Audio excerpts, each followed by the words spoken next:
देवी को दिया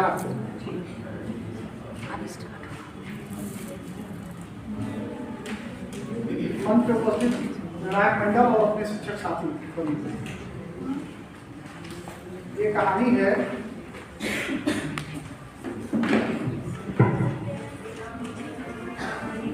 बहुत पहले की बात है। आवाज मेरी आ रही है? अवश्य अवश्य। बहुत पहले की बात है। कहीं दूर गांव से कहीं दूर घने जंगल में एक कुटिया बनी हुई थी। उस कुटिया के अंदर एक महात्मा निवास करते थे। वे प्रायः ध्यान लगाते थे, तपस्या करते थे। एक दिन वो तपस्या करने के लिए कुटिया के बाहर बैठे हुए थे, तभी अचानक उनके गोद में एक चूहा आके गिर जाता है।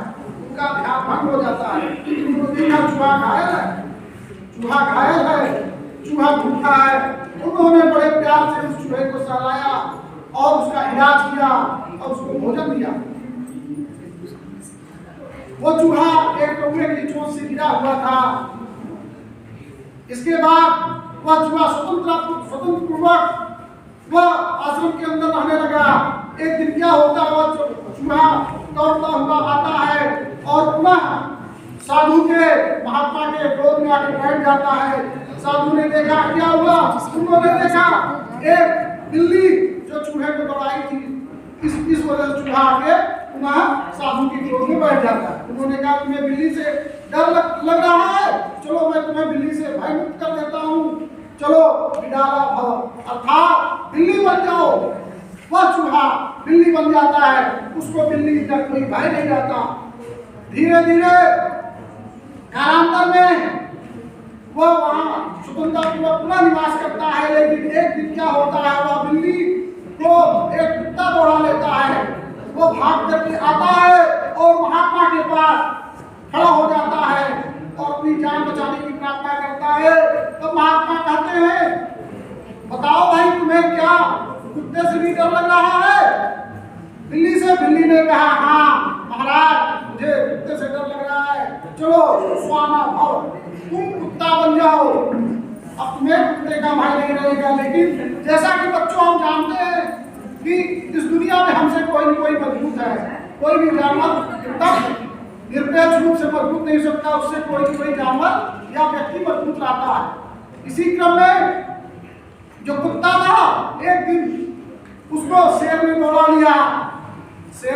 लिया और कुत्ता भाग करके पुनः आया महात्मा के पास, खड़ा हो गया और उसने कहा महाराज मेरी रक्षा करें। तब महात्मा ने कहा तुम्हें शेर से डर लग रहा है? तो उन्होंने कहा तुम शेर बन जाओ। वह शेर बन गया और उसको किसी बात का भय नहीं रहा। लेकिन वह आश्रम में रहने लग गया। लेकिन महात्मा के लिए तो वह चूहा ही था, वह महात्मा के लिए चूहा था बच्चों। लेकिन उसके दिमाग के अंदर एक बात चल रही थी, क्यों ना मैं महात्मा को खा जाऊं। अगर मैं महात्मा को खा लेता हूं तो मेरे पूर्व जन्म के बारे में कोई नहीं जानता और मैं इस प्रकार से बड़ा होकर के रहूंगा, मेरे बारे में कोई नहीं जान पाएगा।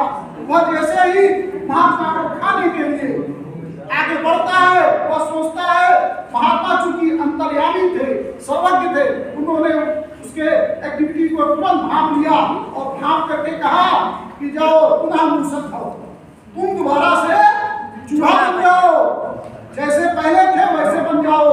बच्चों इस कहानी से हमें क्या शिक्षा मिलती है? इस कहानी से हमें यह शिक्षा मिलती है कि हमें आसान खामोश नहीं होना चाहिए।